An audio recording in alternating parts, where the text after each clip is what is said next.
In the heart of 18th century England, a woman emerged, her life a tapestry woven from the threads of artistic genius, royal intrigue and scandalous ambition.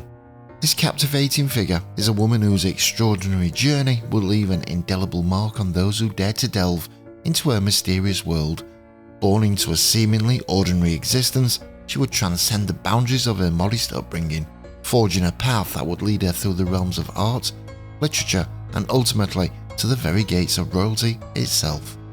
We'll uncover a woman who refused to be constrained by the limitations of her birth. The daughter of a humble house painter, her artistic talents would be nurtured.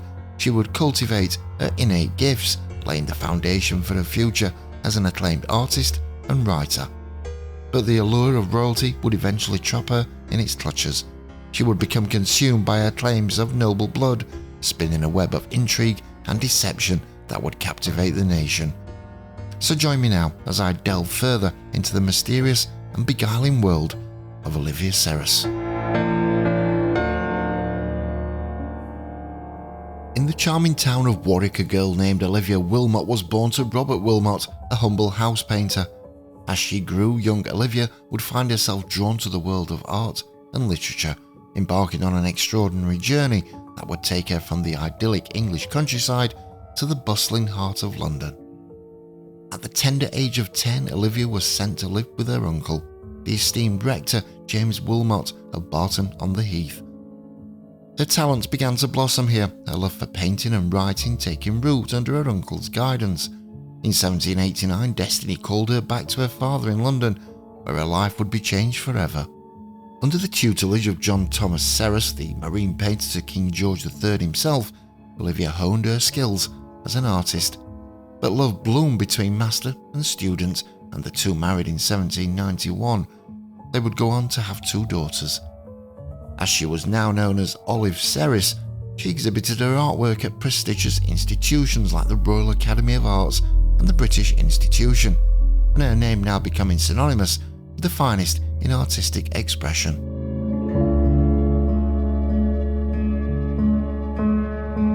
However, Olive's life was not without its shadows. She and her husband both struggled with financial irresponsibility, and their debts eventually landed them behind bars. As their marriage crumbled, accusations and bitterness poisoned the once loving partnership. Olive's wanderlust led her into the arms of other men while her husband was away, and she grew resentful of the paltry allowance he granted her. During this turmoil, an artist friend named George Fields offered Olive solace and companionship. She bore him a son just before her marriage dissolved in 1804. Yet undeterred by adversity, Olive forged ahead, embracing her passion for painting and literature. From the depths of her soul, Olive crafted a novel, composed poetry, and penned a memoir about her dear uncle, the Reverend Dr. Wilmot. In her writing, she sought to prove that he was the enigmatic author of the Letters of Junius. But as the tale of Olive's remarkable life unfolded, her artistic and literary achievements were destined to leave an indelible mark on history.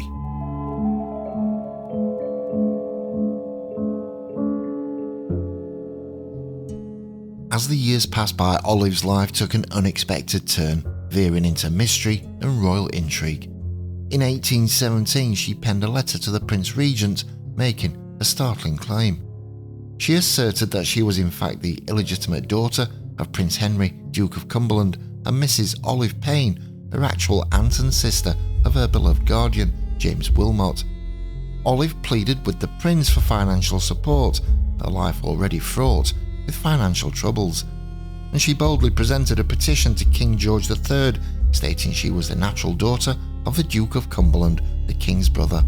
But the truth, as they say, is a fickle creature, and by 1820, Olive's story had evolved.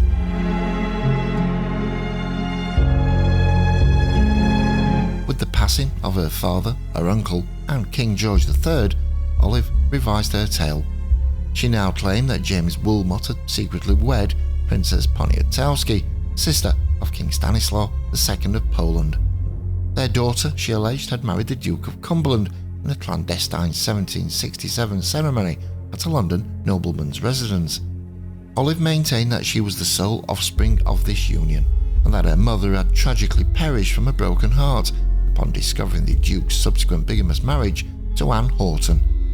Olive spun an intricate web, asserting that she had been taken from her actual mother just 10 days after her birth and replaced with the stillborn child of Robert Wilmot.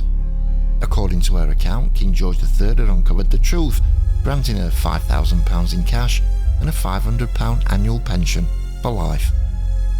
The woman asserted that she had received assistance from the King of Poland and had been granted the position of Duchess of Lancaster by George III in May 1773, and she believed this title entitled her to the income of the Duchy of Lancaster.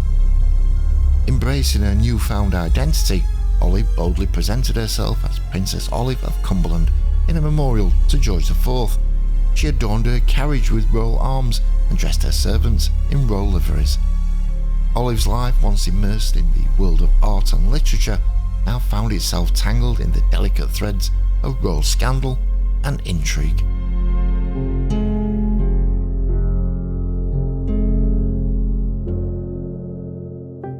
The enigmatic Olive Serres had spun a web of royal intrigue, her claims seemingly substantiated by documents and a striking resemblance to her alleged father. In 1821, she brazenly rebaptised as the daughter of the Duke of Cumberland in Islington Church, announcing her supposed parentage through letters to newspapers and pamphlets. Surprisingly, her royal assertions were met with some success, as she was granted a few courtesies in response to her claims. However, her fortune soon turned darker, as she was arrested again for debt that same year. Olive desperately appealed to the public for support when imprisoned in the King's Bench prison, with placards bearing the cry "The Princess of Cumberland in captivity" blanketed London, and Olive published again further additional details of her claims in 1822.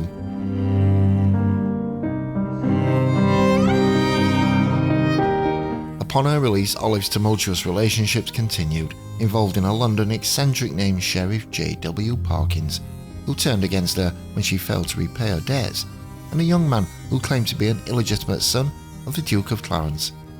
Olive's persistence caught the attention of Sir Gerard Noel, a Member of Parliament, who investigated her claims. However, the royal family had decided to confront the accusations head-on. Armed with her birth certificate and statements from her father, Robert Wilmot, and Princess Poniatowski, they debunked her tale. In 1823, Home Secretary Sir Robert Peel publicly denounced Olive's documents as forgeries and her story as a fabrication in Parliament. While her claims were deemed false, Olive narrowly avoided prosecution for fraud. Her husband, John Thomas Serres, who had never supported her royal aspirations, explicitly rejected them in his will. Despite the setbacks, though, Olive's financial woes persisted. She spent her remaining years in and out of the debtor's prison. But still undeterred, she published another pamphlet in 1830, once again staking her claim on royalty.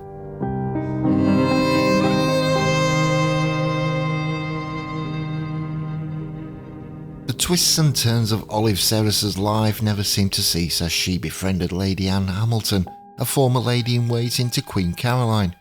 United in their shared experiences of scandal and court intrigue, the two women formed a close bond.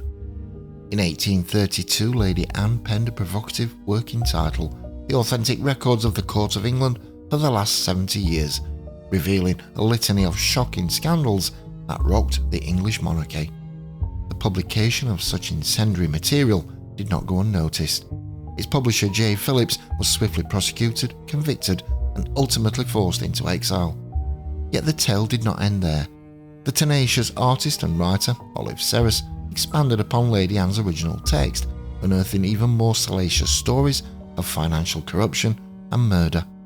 This revised exposé, published in 2 volumes under the secret history of the Court of England, still claimed Lady Anne as its author, but Lady Anne, however, vehemently denied any involvement with this expanded edition.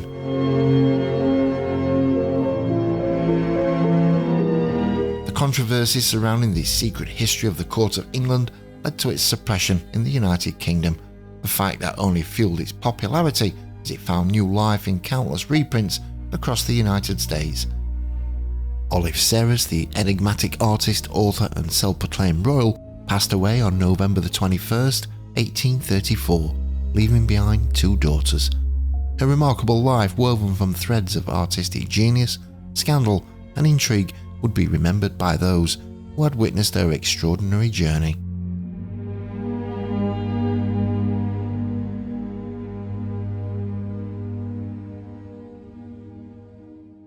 The echoes of Olive Serris's extraordinary life reverberated through the generations as her elder daughter, who married portrait painter Anthony Reeves, carried on the mantle of her mother's claims. She too embraced the title of Princess Lavinia of Cumberland, steadfastly upholding the controversial legacy that her mother had left behind. In 1866, determined to find validation for her mother's assertions, Princess Lavinia took the fight to the courtroom. Armed with the same documents that had once emboldened Olive, she sought to prove the legitimacy of her royal lineage. Yet the outcome was swift and decisive. The jury unanimously declared the signatures forgeries without hesitation before the Crown could present its rebuttal.